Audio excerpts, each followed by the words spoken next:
नमस्कार दोस्तों। Last lecture में हमने डिस्कस किया था कि आरएस प्रीलिम्स का सिलेबस क्या होगा। आज हम देखेंगे आरएस मेंस का सिलेबस क्या होगा। तो आरएस मेंस के सिलेबस में 4 पेपर होते हैं दोस्तों। First paper, second paper, third paper और फोर्थ पेपर। ये जो चारों पेपर हैं ये जो चारों पेपर हैं 200 नंबर के होते हैं। और इनका जो टाइम पीरियड होता है सभी का 3-3 घंटे इनका टाइम पीरियड रखा जाता है। अब ये पेपर वन जो है, पेपर वन के अंदर भी पार्ट किए गए हैं। पेपर वन के अंदर भी पार्ट किए गए हैं। क्या पार्ट किए गए हैं देखते हैं। देखिए, पेपर वन के अंदर 3 यूनिट बनाई गई है। पेपर वन के अंदर 3 यूनिट बनाई गई है। फर्स्ट यूनिट जो है उसमें हिस्ट्री पूछा जाता है। और इस यूनिट के अंदर भी 3 पार्ट किए गए हैं।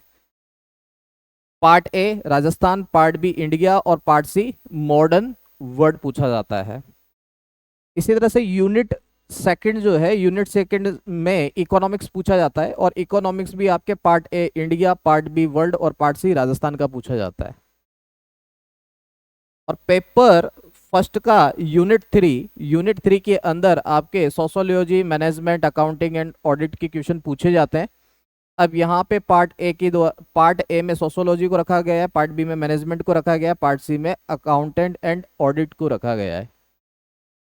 तो ये पूरा का पूरा आपका पेपर नंबर 1 है। पेपर नंबर 1 में इन सब्जेक्ट से क्वेश्चन पूछे जाते हैं, जिनको 3 यूनिट और पार्ट्स में कैटेगरी वाइज डिवाइड किया हुआ है। इसका सिलेबस भी हम डिस्कस करेंगे। क्या सिलेबस रहेगा इसका। पेपर टू के अंदर वही 3 यूनिट बनाए गए हैं। वही आपके 3 यूनिट बनाए गए हैं। कौन कौन से यूनिट बनाए गए हैं। पहला यूनिट है आपका एडमिनिस्ट्रेटिव इथिक्स। दूसरा यूनिट है आपका, देखिए, फर्स्ट यूनिट को पार्ट्स में डिवाइड नहीं किया गया है। सेकंड यूनिट को भी पार्ट्स में डिवाइड नहीं किया गया है। General science and technology. और यूनिट सी के 3 पार्ट बनाए गए हैं दोस्तों। इसमें पूछा जाता है आपका अर्थ साइंस में आता है आपका ज्योग्राफी और जूलॉजी। तो पार्ट ए जो है, पार्ट ए में पूछा जाता है आपका world geography and zoology. Part B में पूछा जाता है इंडियन ज्योग्राफी एंड जूलॉजी। और पार्ट सी में पूछा जाता है राजस्थान ज्योग्राफी एंड जूलॉजी। अब चलते हैं पेपर नंबर थर्ड पर। पेपर नंबर थर्ड में भी 3 यूनिट पूछे जाते हैं। यूनिट 1, यूनिट 2 और यूनिट 3। 3 यूनिट पूछे जाते हैं। यूनिट 1, यूनिट 2 और यूनिट 3। यूनिट के अंदर आपका Indian polity, governance, Indian and international affair और करंट अफेयर पूछा जाता है। यूनिट बी के अंदर concept, issue and dynamic of the public administration से संबंधित क्वेश्चन जो है वो पूछे जाते हैं। और यूनिट थर्ड जो है, इसको फिर से 2 भागों में डिवाइड किया हुआ है। पार्ट ए में बिहेवियर पूछा जाता है, पार्ट बी में लॉ पूछा जाता है। मतलब इसको, ये जो सिलेबस है बिहेवियर एंड लॉ यूनिट 3 के लिए, ये 2 पार्ट में डिवाइड किया गया है। अब चलते हैं अपन पेपर नंबर फोर्थ पे। तो जो पेपर नंबर फोर्थ है दोस्तों, पेपर नंबर फोर्थ के अंदर आपके 3 यूनिट बनाए गए हैं। पहला यूनिट जो है 90 अंक का है, सामान्य हिंदी का। दूसरा यूनिट जनरल इंग्लिश का है, 70 नंबर का। और जो तीसरा यूनिट है आपका ऐसे का 40 नंबर का। अब देखिए, सामान्य हिंदी में भाग अ 30 नंबर का है। भाग अ में क्या पूछा जाता है आपका, पर्यायवाची, विलोम शब्द, व्याकरण से संबंधित वाक्य शुद्धि, शब्द शुद्धि, इस तरह के टॉपिक्स इसके अंदर पूछे जाते हैं। भाग ब में क्या पूछा जाता है, संक्षिप्तीकरण, पल्लवन, अनुवाद, इससे संबंधित क्वेश्चन जो है पूछे जाते हैं। और भाग स में पूछा जाता है आपके, जो तीसरा भाग है उसके अंदर पूछा जाता है 30 अंक का ये पार्ट है, पत्र लेखन, प्रारूप लेखन। ठीक है, पत्र लेखन, प्रारूप लेखन से संबंधित क्वेश्चन जो है पूछे जाते हैं। यूनिट सेकंड में अगर हम देखें तो जनरल इंग्लिश में पार्ट ए ग्रामर से संबंधित है। पार्ट बी जो है आपका कॉम्प्रिहेंशन, ट्रांसलेशन, प्रीसियस राइटिंग से संबंधित है। और पार्ट सी जो है आपका कंपोजिशन, लेटर राइटिंग से संबंधित है। तो ये जो पार्ट ए है ये 20 नंबर का है, पार्ट बी 30 नंबर का है, और पार्ट सी जो है फिर 20 नंबर का पूछा जाता है। अब आता है आपका यूनिट थर्ड में ऐसे पूछे जाते हैं। और दोस्तों, ये जो ऐसे पूछे जाते हैं, ये जो ऐसे है ये 40 मार्क्स का ऐसे होता है। ये जो ऐसे है हिंदी या इंग्लिश, जो भी लैंग्वेज आप लेते हैं, जो भी लैंग्वेज आपको सुटेबल लगती है, आप उसमें आप इसका आंसर लिख सकते हैं। तो ये तो चर्चा हुई हमारी कि ये जो पेपर है आरएस मेंस का जो पेपर है किस तरह से डिवाइड किया गया है। अब इसका जो सिलेबस है उस सिलेबस पर हम चर्चा कर लेते हैं। क्या सिलेबस रहेगा इसका, देखिए।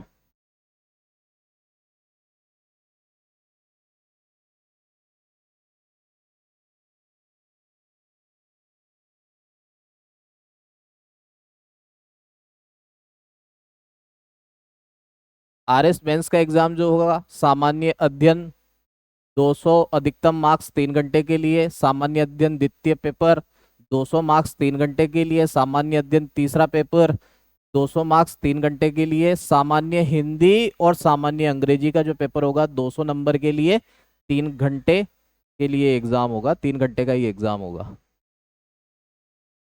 अब हम चलते हैं हमारे प्रश्न पत्र फर्स्ट पर, पहले पेपर पर, जो सामान्य ज्ञान और सामान्य अध्ययन के टाइटल से आता है। इसका जो टाइटल होगा वो होगा सामान्य ज्ञान एवं सामान्य अध्ययन, जनरल स्टडी का ये है। इकाई फर्स्ट जो है यूनिट 1 वो हिस्ट्री का है। अब हिस्ट्री में भी मैंने बताया था आपको पार्ट नंबर 1, पार्ट नंबर 1 किससे संबंधित है? राजस्थान का इतिहास, कला, संस्कृति, साहित्य, परंपरा और धरोहर। इसके अंदर क्या पूछा जाएगा? प्रागैतिहासिक संस्कृति, विभिन्न ऐतिहासिक स्थल और उनका महत्व। उसके अंदर है राजस्थान के विभिन्न शासकों की राजनीतिक और सांस्कृतिक उपलब्धियां 18वीं शताब्दी तक का इतिहास।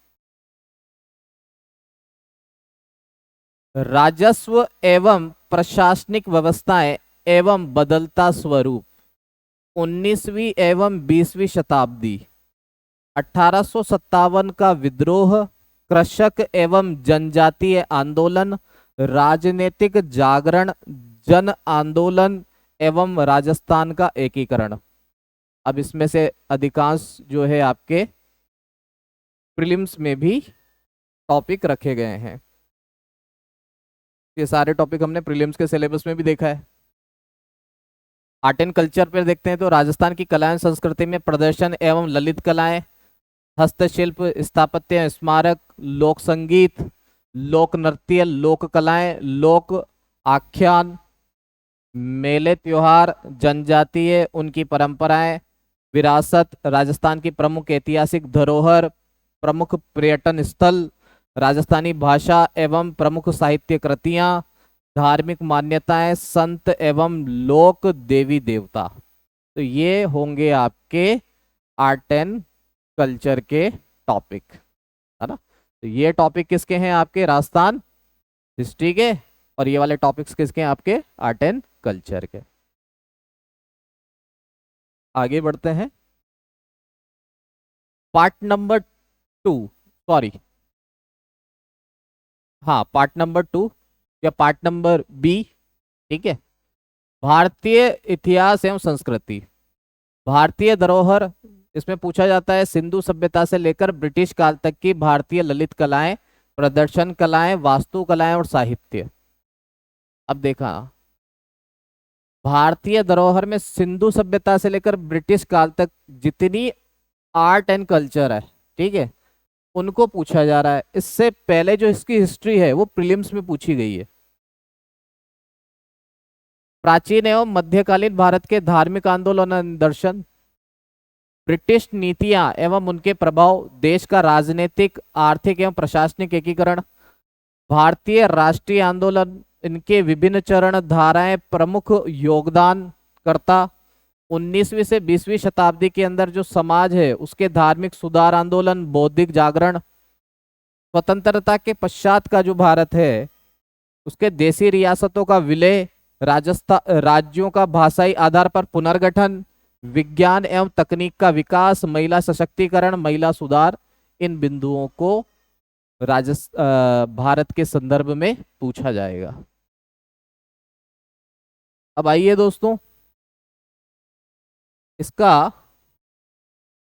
पार्ट सी देखते हैं, खंड स, आधुनिक विश्व का इतिहास 1991 ईस्वी तक।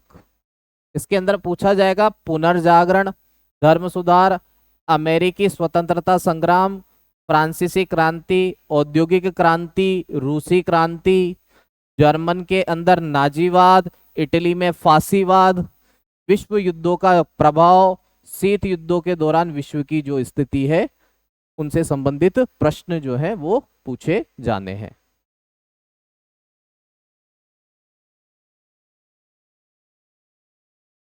ये हुआ पेपर 1 का यूनिट नंबर 1। अब आता है पेपर 1 का ही यूनिट नंबर 2। पेपर 1 का यूनिट नंबर 2 जिसमें पूछा जाता है इकोनॉमिक्स, अर्थव्यवस्था। तो पहला जो पार्ट है इसमें पूछा जाता है भारत की अर्थव्यवस्था। अब अर्थव्यवस्था में भी किन बिंदुओं पे ज्यादा ध्यान देना है, तो आइए समझते हैं। आर्थिक समृद्धि और विकास, इकोनॉमिकल ग्रोथ और डेवलपमेंट, अवधारणा और माप, आय दृष्टिकोण, मानव विकास सूचकांक और अन्य संबंधी सूचकांक, जलवायु परिवर्तन, पर्यावरणीय चरण। दूसरा है कृषि, उत्पादकता, प्रगति, भूमि सुधार, कृषि वित्त, विपणन, खाद्य सुरक्षा, खाद्य प्रसंस्करण, मुख्य नीतिगत पहल।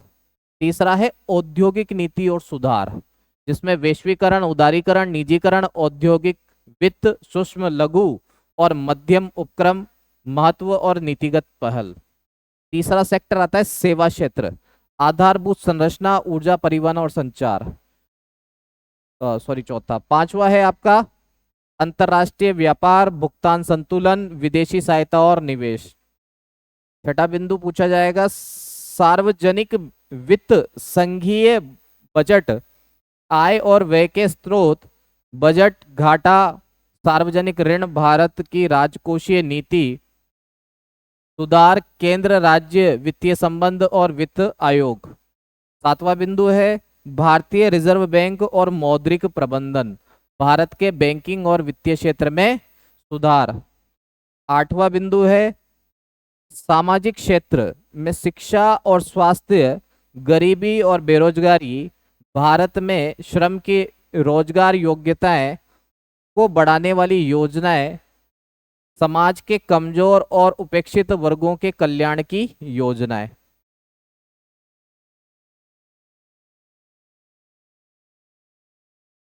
इसके बाद आता है आपका पार्ट बी, वैश्विक अर्थव्यवस्था, वैश्विक आर्थिक मुद्दे, जिसमें विश्व व्यापार संगठन, विश्व बैंक, अंतर्राष्ट्रीय मुद्रा कोष की क्या भूमिका है, इससे प्रश्न पूछे जाते हैं। फिर आता है आपका पार्ट सी, राजस्थान की अर्थव्यवस्था। तो राजस्थान की अर्थव्यवस्था में राजस्थान को हाईलाइट करके पूछा जाएगा। तो राजस्थान की जो समृद्धि संकेतक है, राज्य घरेलू उत्पाद, प्रति व्यक्ति आय, समावेशी समृद्धि, विकसित राजस्थान 2047, हरित समृद्धि, पर्यावरणीय संधारणीयता, संधारणीय विकास लक्ष्यों को प्राप्त करने में राजस्थान की स्थिति, राज्य बजट, राजकोषीय प्रबंधन और राज्य बजट घाटा, कृषि विकास, उत्पादन और उत्पादकता, जल संसाधन, सिंचाई, पशुपालन और सहायक गतिविधियां, कृषि विपणन, कृषकों के कल्याण की सरकारी योजनाएं, ग्रामीण विकास और ग्रामीण आधारभूत संरचना, जिसमें पंचायती राज संस्थाएं, राज्य वित्त आयोग, औद्योगिक विकास के लिए संस्थागत तंत्र, निवेश प्रोत्साहन नीति, सूक्ष्म लघु और मध्यम उपक्रम को महत्व और उनके विकास के लिए नीतिगत पहल, राज्य में पेट्रोलियम और तेल के संसाधन, आधारभूत संरचना का विकास, ऊर्जा और परिवहन, सार्वजनिक और निजी सहभागिता परियोजनाएं, बाहरी सहायता से वित्त पोषित राज्य परियोजनाएं, मानव संसाधन विकास, मानव संसाधन विकास में आपके आएगा स्वास्थ्य और शिक्षा, बेरोजगारी, गरीबी, रोजगार सृजन, गरीबी निवारण योजनाएं, इनसे संबंधित मुद्दे। इसके बाद आएगा सुशासन और सार्वजनिक सेवाओं, को प्रभावी रूप से प्रदान करने के लिए डिजिटल रूपांतरण। और अगला बिंदु रखा गया है अनुसूचित जाति, अनुसूचित जनजाति, पिछड़ा वर्ग, अल्पसंख्यक, दिव्यांग जने, निराश्रितों, महिलाओं, बच्चों, वृद्धजनों के कल्याण के लिए राज्य सरकार की मुख्य योजनाएं।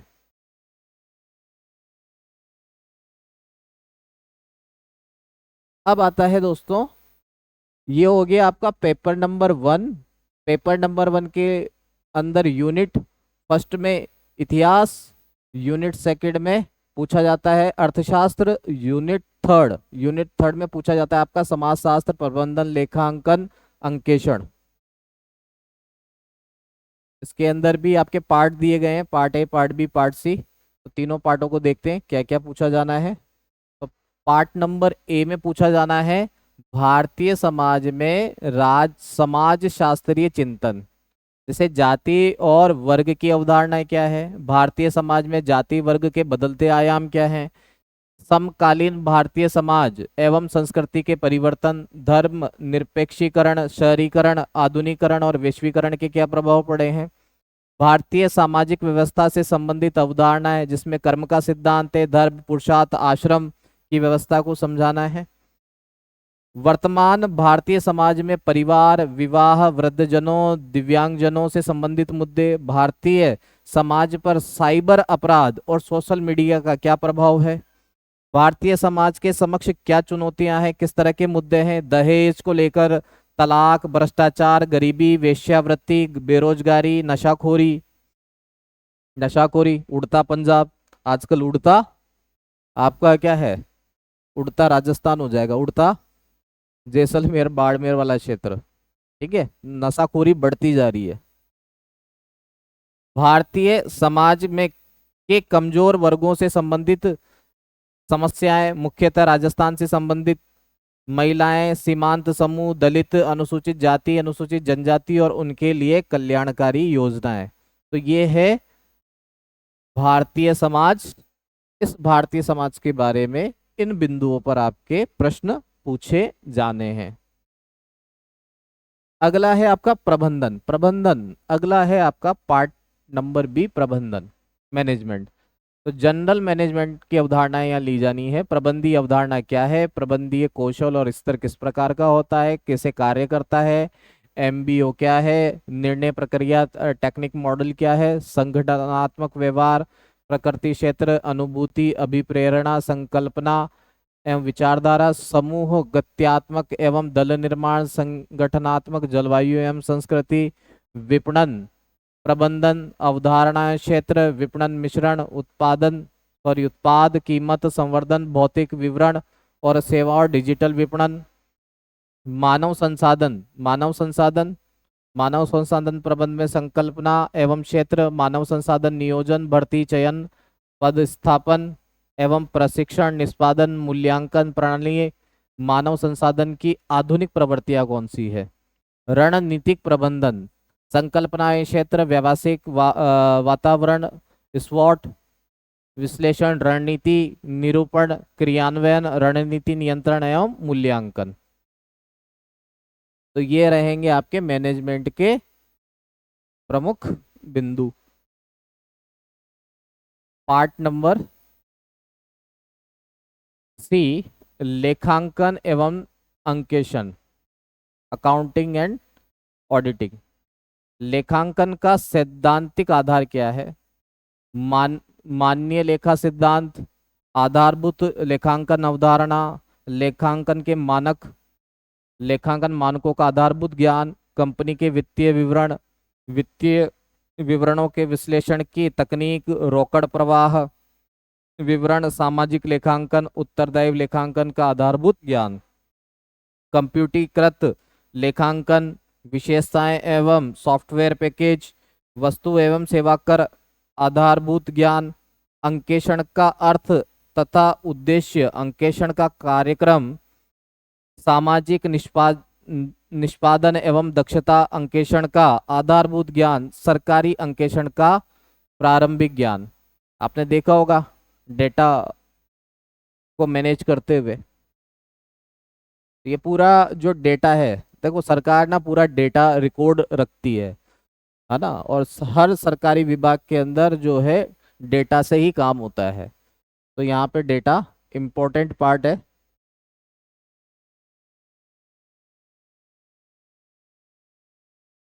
अब आता है पेपर नंबर 2। Paper number 2।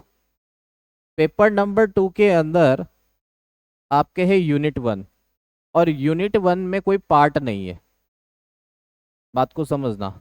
इससे पहले हमने पेपर नंबर 1 देखा था। पेपर नंबर 1 के अंदर 3 यूनिट थी, पर यूनिट में 3 3 पार्ट बनाए गए हैं, है ना। अब यहाँ पे देखिए, यूनिट 1 में क्या पूछा जा रहा है। यूनिट 1 में पूछा जा रहा है प्रशासनिक नीति शास्त्र, नीति शास्त्र एवं मानवीय मूल्य, महापुरुषों, समाज सुधारकों, प्रशासकों के जीवन से प्राप्त शिक्षा, परिवार, सामाजिक एवं शैक्षणिक संस्थाओं का मानवीय मूल्यों को विकसित करने में योगदान, नैतिक संप्रत्य, रित और ऋण, कर्मवाद से प्रेरण, कर्तव्य की अवधारणा, शुभ एवं सद्गुण की अवधारणा, निजी एवं सार्वजनिक संबंधों में नीति शास्त्र की भूमिका, सत्यनिष्ठता, निष्पक्षता और असंलिप्तता का दार्शनिक आधार, उदार समाज, पारदर्शिता, मीडिया और नौकरशाही। अब नीति शास्त्र को हम सब्जेक्ट के रूप में ले तो रहे हैं, लेकिन क्या हमारे अधिकारी इसके आधार पर कार्य करते हैं? इसकी समाज में बहुत बड़ी कमी है, हमारे सिस्टम में बहुत बड़ी कमी है। भगवत गीता का नीति शास्त्र एवं प्रशासन में इनकी भूमिका, गांधी का नीति शास्त्र, भारतीय एवं विश्व के नैतिक चिंतन एवं दार्शनिकों का योगदान, प्रशासन में नैतिक चिंताएं, द्वंद्व, चुनौतियां, प्रशासनिक निर्णय में कृत्रिम बौद्धिकता बनाम अंतर्विवेक, नैतिक निर्णय प्रक्रिया, सामाजिक न्याय, मानवीय चिंतन, मानवीय चिंता, शासन में जवाबदेही, उपकरण परक बौद्धिकता बनाम मूल्यों के परक बौद्धिकता, उपरोक्त विषयों पर आधारित अतथ्यपरक केस एवं अध्ययन। तो ये सारे बिंदु जो है आपके प्रशासकीय नीति शास्त्र के तहत पूछे जाने हैं। ये हमें स्टडी करनी है, पूछा तो कुछ भी जा सकता है ना। लेकिन महत्वपूर्ण बिंदु हमारे ये हैं, इन्हीं को आधार बनाकर हमें स्टडी करना है। अगला है इकाई नंबर 2, सामान्य विज्ञान एवं प्रौद्योगिकी। दैनिक जीवन में रसायन विज्ञान, परमाणु संरचना, धातु, अधातु, उपधातु, धातु कर्म सिद्धांत और विधियां, महत्वपूर्ण अयस्क मिश्रण, अम्ल, क्षार, लवण, पीएच, बफर की अवधारणा, महत्वपूर्ण औषधीय संश्लेषण और प्रकृति, एंटीऑक्सीडेंट, परिरक्षक, कीटनाशक, पीड़कनाशी, कवकनाशी, शाकनाशी, उर्वरक योजना, मधुरक, कार्बन एवं उनके यौगिक और उनके घरेलू एवं औद्योगिक अनुप्रयोग, ईंधन, ऑक्टेन, रेटिंग, रेडियोधर्मिता, अवधारणा और अनुप्रयोग, हरित रसायन और उनके अनुप्रयोग। तो ये तो हो गया आपका दैनिक रसायन यानी केमिस्ट्री से रिलेटेड ये टॉपिक पूछे जाएंगे। अब आता है आपका फिजिक्स, दैनिक जीवन में फिजिक्स, गति, कार्य, शक्ति, ऊर्जा, गुरुत्वाकर्षण, प्रकाश और उनके गुण, ऊष्मा, स्थैतिक एवं धारा, वैद्युत की चुंबकत्व, वैद्युत चुंबकत्व, ध्वनि एवं वैद्युत चुंबकीय तरंग, चिकित्सीय निदान में भौतिकी के अनुप्रयोग, नाभिकीय विखंडन, संलयन, विकिरण, सुरक्षा। ये जो है ये है आपका फिजिक्स। अब आता है आपका बायोलॉजी से संबंधित पार्ट। तो कोशिका, पादप भाग, उनके कार्य, उपयोग, पादप पोषण एवं वृद्धि नियामक, कृषि एवं बागवानी के विशेष संदर्भ में पौधों के लैंगिक और अलैंगिक प्रजनन, मानव शरीर क्रिया विज्ञान की मूलभूत अवधारणाएं, पाचन, श्वसन, परिसंचरण, उत्सर्जन, प्रजनन, तंत्रिका तंत्र, आहार एवं पोषण, प्रतिरक्षा, रोग, जन स्वास्थ्य हेतु पहल, लाभकारी एवं हानिकारक सूक्ष्म जीव, किण्वन तकनीक, जैव प्रौद्योगिकी, जैव प्रौद्योगिकी, आनुवांशिक इंजीनियरिंग, बुनियादी अवधारणाएं और उनके अनुप्रयोग, आनुवांशिक रूप से संशोधित जीन, है ना, जियोम्स के नैतिक कानून और सामाजिक मुद्दे, नूतन प्रगतियां, टीके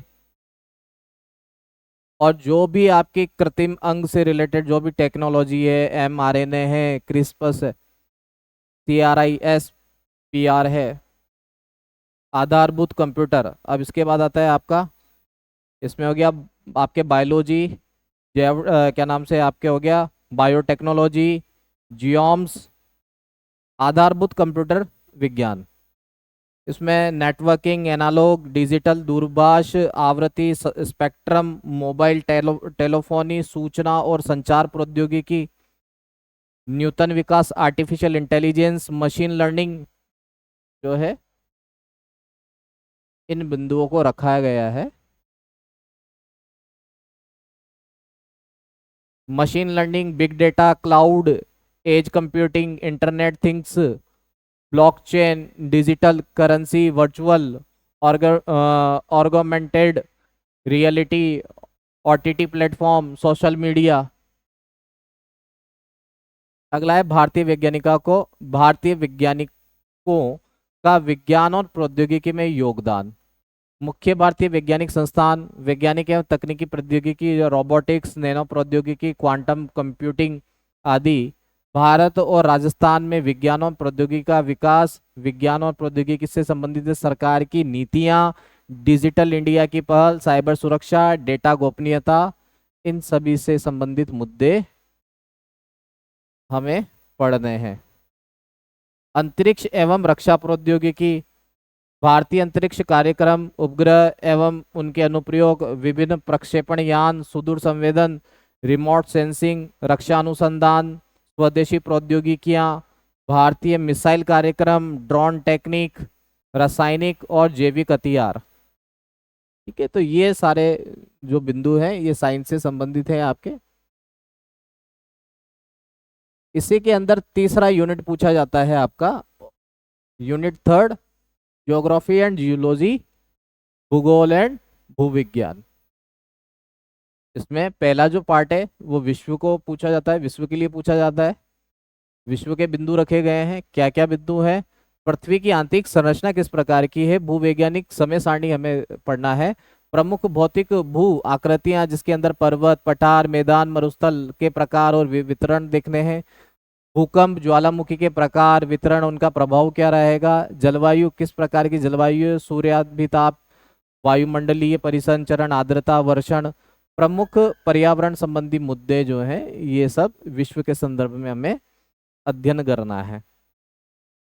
खंड ब या पार्ट बी, भारत से संबंधित क्या हमें पढ़ना है, तो भारत का भू आकृतिक विभाजन किस प्रकार है, अपवाह, प्रतिरूप एवं प्रमुख नदियां, नदी का जल प्रवाह तंत्र, जलवायु, मानसून, जलवायु विशेषताएं, वर्षा का वितरण, जलवायु प्रदेश, प्राकृतिक संसाधन के अंदर उनके प्रकार, उपयोग, जल, प्राकृतिक वनस्पति, मृदा, खनिज, ऊर्जा के संसाधन।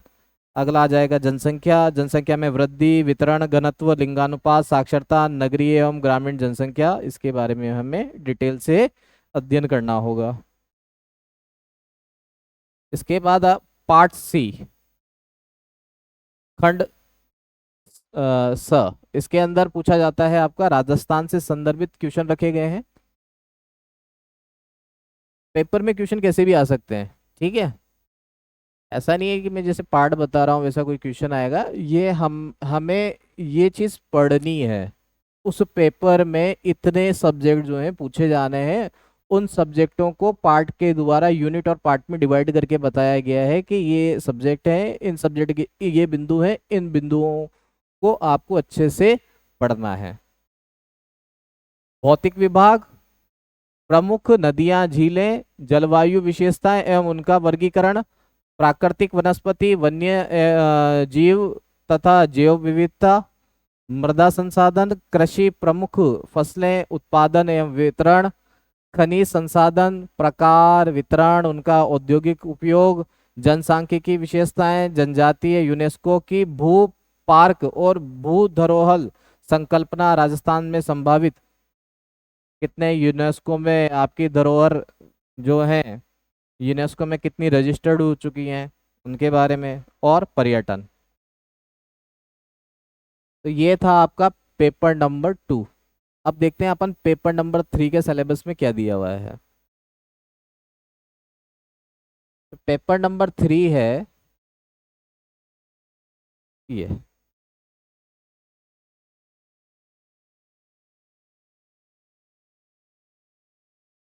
पेपर नंबर 3, पेपर नंबर 3 में यूनिट 1 जो है, इस यूनिट में पूछा जा रहा है आपका भारतीय राज्य व्यवस्था, शासन, भारत एवं अंतर्राष्ट्रीय मामले और समसामयिकी मामले।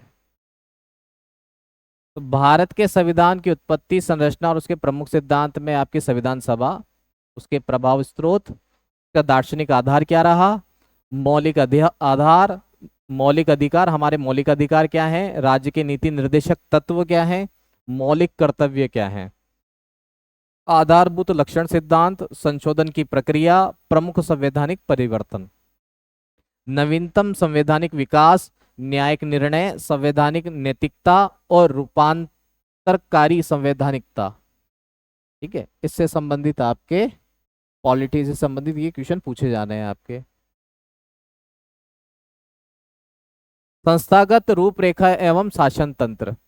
अब गवर्नेंस के बारे में देखते हैं, समझते हैं किस तरह से पूछा जाएगा। राष्ट्रपति, उपराष्ट्रपति, प्रधानमंत्री, मंत्रिपरिषद, संसद। भारत में संघवाद की उभरती प्रवृत्ति। उच्चतम न्यायालय, उच्च न्यायालय, न्यायिक पुनरावलोकन, न्यायिक सक्रियता, आभासी न्यायालय, ई कोर्ट्स, ई समिति, ये बिंदु है। अब आते हैं राजनीति पर। भारतीय राजनीति की गत्यात्मकता। भारत में लोकतंत्र में दलीय प्रणाली का विकास द्वारा चिन्हित समकालीन बदलाव, उभरता क्षेत्रवाद, गठबंधन, पुनर्संयोजन, पहचान आधारित राजनीति के मुद्दे केंद्रित एवं समावेशी राजनीति की ओर परिवर्तन, साथ ही लैंगिक भागीदारी में वृद्धि, कृत्रिम बुद्धिमत्ता, समक्ष राजनीतिक लामबंदी के सामाजिक राजनीतिक निहितार्थ, मतदान व्यवहार, निर्वाचन सुधार और भारत की निर्वाचन प्रक्रिया की कार्यप्रणाली। भारतीय राजनीति में विकसित समकालीन प्रतिमान, आंतरिक सुरक्षा, आंतरिक सुरक्षा से संबंधित खतरे, सुरक्षा बलों, एजेंसियों का अधिदेश एवं भूमिका तथा आंतरिक सुरक्षा प्रबंधन की क्या चुनौतियां रहेंगी। तो ये बिंदु हमें देखने होंगे। राजस्थान के परिप्रेक्ष्य में अगर हम देखें तो राजस्थान के परिप्रेक्ष्य में क्या है, राजनीतिक सहभागिता के प्रतिमान, नेतृत्व एवं मतदान व्यवहार, राज्य में राजनीतिक दलों की भूमिका, गठबंधन की राजनीति, पंचायती राज एवं नगरीय स्थानीय स्वशासन जिसकी संरचना, मुद्दे, चुनौतियां, राजस्थान की राजनीति में नवीन आयाम और चुनौतियां, राजस्थान में सार्वजनिक नीति का रूपांकन, संस्थाएं, प्रक्रियाएं, हितकारक और क्रियान्वयन संबंधी बाधाएं, प्रमुख ई शासन उपक्रम, उपलब्धियां और चुनौतियां, इनकी क्या उपलब्धियां, ई शासन की क्या चुनौतियां इनके साथ। फिर आ जाता है आपका भारत और अंतर्राष्ट्र के मुद्दों, किन मुद्दों पर हमें डिस्कस करना होगा।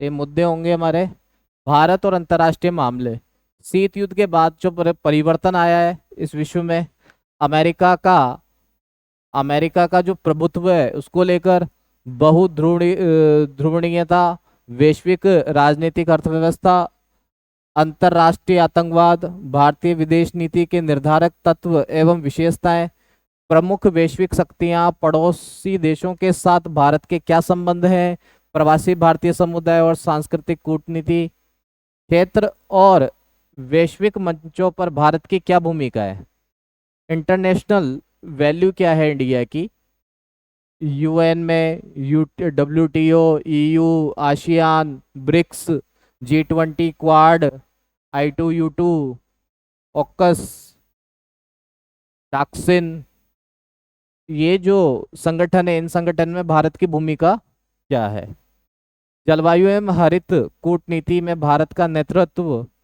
COP, कॉप, शिखर सम्मेलन, ISA मिशन लाइफ, भारत की विदेश नीति में समकालीन रणनीतिक उपकरण किस प्रकार हैं, वो हमें अध्ययन करने होंगे। इसके बाद आ जाता है करंट अफेयर।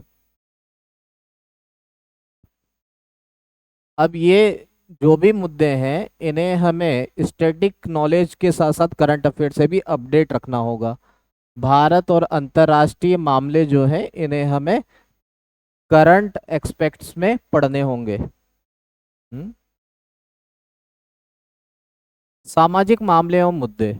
महत्वपूर्ण सामाजिक घटनाएं, मुद्दे एवं प्रमुख हस्तियां, राजस्थान की प्रमुख जनजातीय कल्याणकारी योजनाएं, सरकारी पहल, पुरस्कार, प्रमुख साहित्य योगदान एवं विज्ञान प्रौद्योगिकी, सूचना प्रौद्योगिकी के महत्वपूर्ण प्रगति। भारत और राजस्थान की खेल नीति क्या है, प्रमुख संस्थान, महत्वपूर्ण खेल योजनाएं, आयोजन और उपलब्धियां, स्वास्थ्य आरोग्यता, तनाव प्रबंधन के योग की भूमिका। तनाव प्रबंधन में योग की क्या भूमिका है, इस टॉपिक को भी भूल ना जाना, ठीक है। तनाव प्रबंधन में योग की क्या भूमिका है।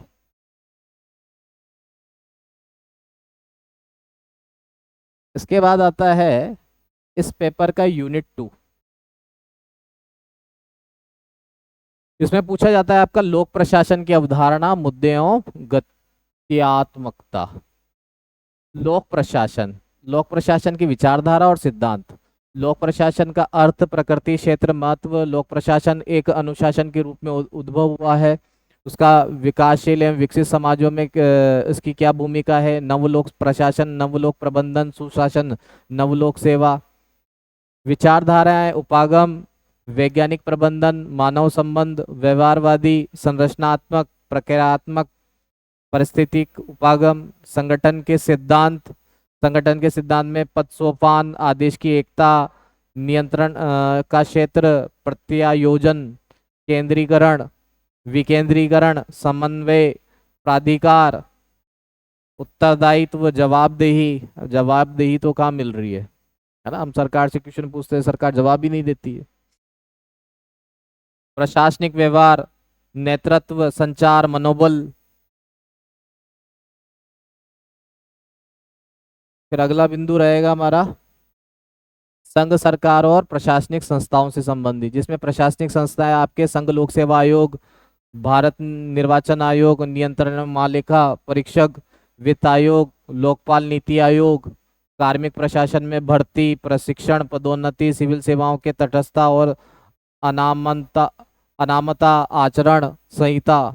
प्रशासन के मुद्दे, संघ राज्य संबंध, मंत्री लोक सेवक संबंध, सामान्यज्ञ विशेषज्ञ, प्रशासनिक सुधार, सामाजिक अंकेक्षण। प्रशासन पर नियंत्रण, अगला हो जाएगा प्रशासन पे प्रशासन पर नियंत्रण, विधायी नियंत्रण, कार्यकारी और न्यायिक। तुलनात्मक लोक प्रशासन, यूएसए का लोक प्रशासन किस तरह का है, यूके का किस तरह का है, फ्रांस का, चीन का। प्रशासनिक तंत्र की क्या विशेषता है, इन सबसे हमारे जो भारत का प्रशासन तंत्र है इसकी तुलना।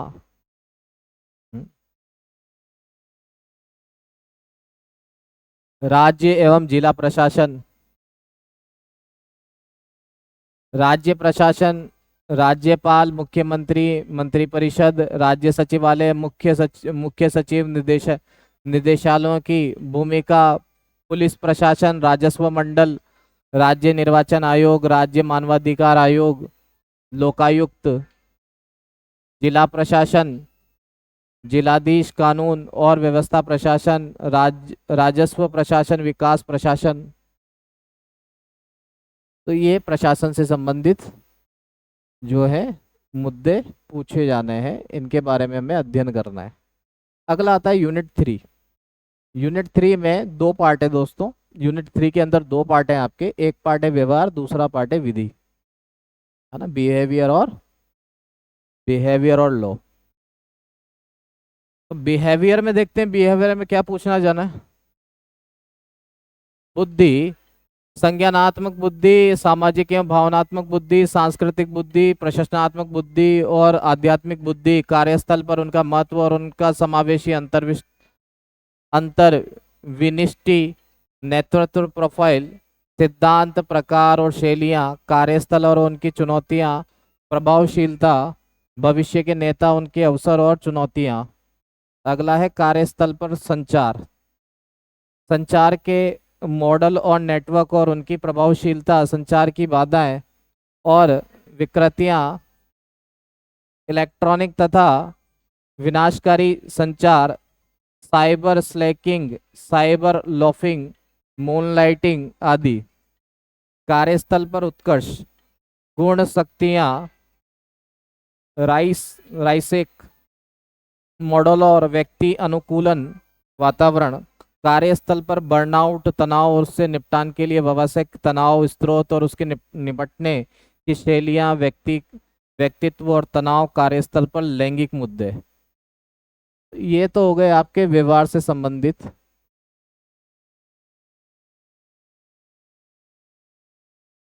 अब आता है विधि से संबंधित। तो विधि से संबंधित क्या पूछा जाना है?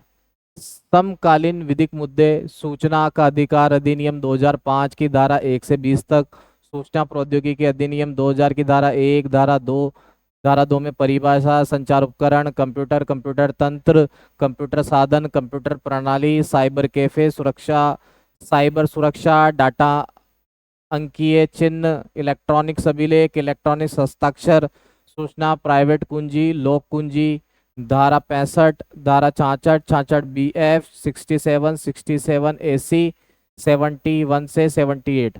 बौद्धिक संपदा अधिकार, संकल्पना, प्रकार, प्रयोजना, स्त्री एवं बालकों के विरुद्ध अपराध, घरेलू हिंसा से महिलाओं का संरक्षण अधिनियम 2005 की धारा 1 से 29 और 31, महिलाओं का कार्यस्थल पर लैंगिक उत्पीड़न निवारण प्रतिषेध प्रतितोष अधिनियम 2013 की धारा 1 से 9, 11 से 20, लैंगिक अपराध में बालकों का संरक्षण अधिनियम 2012 धारा 1 से 15, माता पिता वरिष्ठ नागरिकों का भरण पोषण कल्याणकारी अधिनियम 2007 धारा 1 से 25।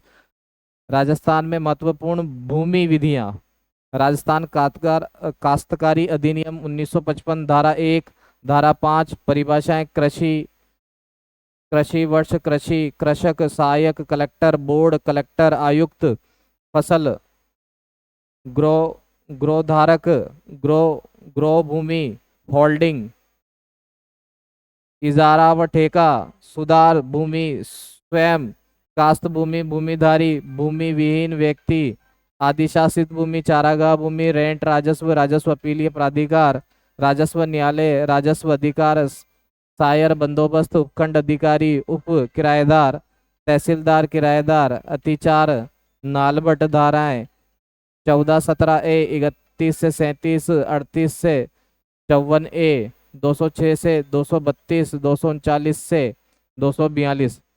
राजस्थान के भू राजस्व, राजस्व अधिनियम 1956 धारा 1, धारा 2, धारा 3, निर्वचन, भू अभिलेख अधिकारी, नगरपालिका, नजुल भूमि, पंचायत सर्किल, राजस्व अपीलीय प्राधिकार, बंदोबस्त प्राधिकारी गांव, धाराएं 4 से 36 तक, 40A, 74, 87, 106 से 137, 142 से 183।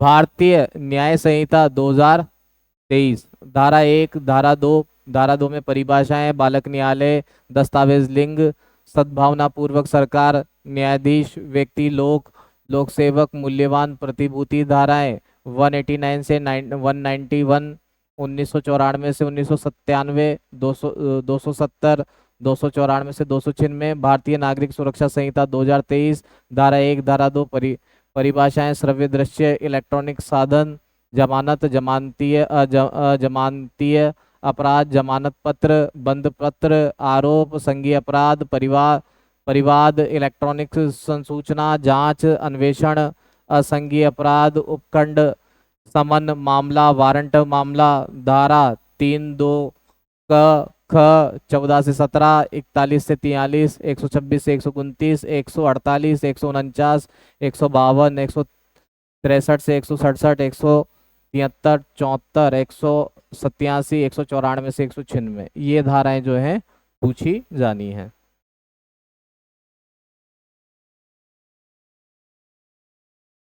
अब आता है आपका पेपर नंबर 4। पेपर नंबर 4 के अंदर भी 3 पार्ट है। पहला पार्ट रखा गया है, पहली इकाई रखी है, पहला यूनिट रखा गया है आपका सामान्य हिंदी।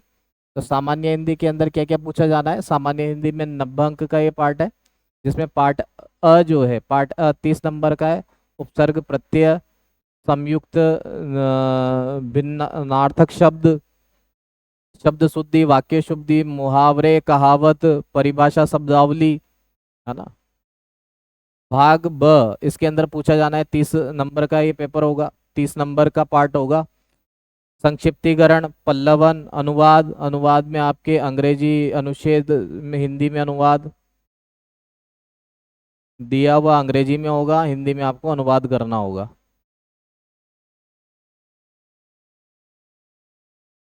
भाग स के अंदर पूछा जाएगा पत्र लेखन। पत्र लेखन में आपके सामान्य, कार्यकारी पत्र, कार्यालय आदेश, अर्धशासित पत्र, अनुस्मारक, प्रतिवेदन मतलब रिपोर्ट। प्रारूप लेखन के अंदर अधिसूचना, निविदा, टेंडर, परिपत्र, प्रेस विज्ञप्ति और कार्यालय ज्ञापन, इससे संबंधित प्रश्न पूछे जाने हैं। तो ये हो गया आपका हिंदी का मैटर। अब देखते हैं अपन इंग्लिश में क्या पूछा जाना है। तो यूनिट 2 के अंदर जनरल इंग्लिश में पूछा जाएगा, 70 नंबर का ही होगा पार्ट। पार्ट ए के अंदर, पार्ट ए आपका ग्रामर से संबंधित है। Preposition, same word use in different parts of speech, part of speech पूछा जाएगा। Phrasal verb, idiom, phrase, application, on word substitution, word of often confusing और मिसिंग वर्ड्स होते हैं, मिसयूज्ड, तो जो कंफ्यूजिंग वर्ड है वो पूछे जाएंगे। वन वर्ड सब्सटीट्यूशन पूछा जाएगा। पार्ट बी में कॉम्प्रिहेंशन, ट्रांसलेशन, प्रीसियस राइटिंग पूछी जाएगी। Comprehension and the unseen passage, unseen passage होगा आपका। अनसीन पैसेज ये 300 वर्ड का पैसेज होगा, जिसमें 5 क्वेश्चन होंगे, है ना। प्रीसियस राइटिंग होगी अप्रोक्स 100 वर्ड्स की। Translation, the 5 sentence Hindi to English, Hindi से इंग्लिश में ट्रांसलेशन करना है। पार्ट सी के अंदर कंपोजिशन एंड लेटर राइटिंग पूछा जाएगा। Elaboration of the giving themes, जो भी थीम्स दी जाएगी, एनी 1 आउट ऑफ 3, 3 में से एक लिखना है आपको 150 वर्ड के लिए। Writing official letter, demi office, office memorandum, report writing approximate 150 words. इसके बाद आता है आपका पार्ट नंबर 3 में आपको पूछा जाता है निबंध। तो ये जो निबंध है आपके, निबंध जो है 600 शब्दों का निबंध होगा। प्रश्न पत्र के निबंध भाग में 6 विषयगत क्षेत्र से होंगे।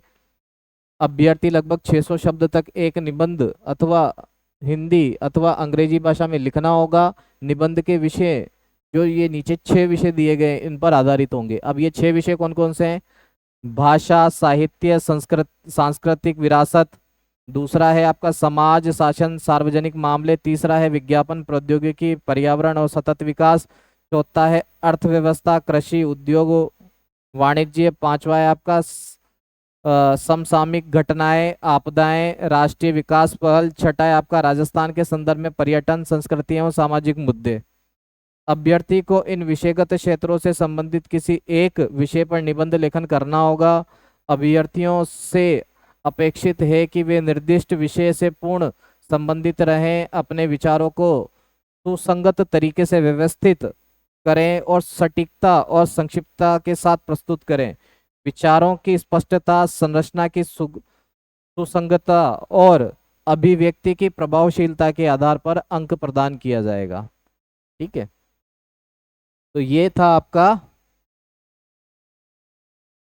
तो दोस्तों ये था आपका मेंस का सिलेबस। ठीक है, तो ये मेंस का सिलेबस है आपका, आपको याद रखना है।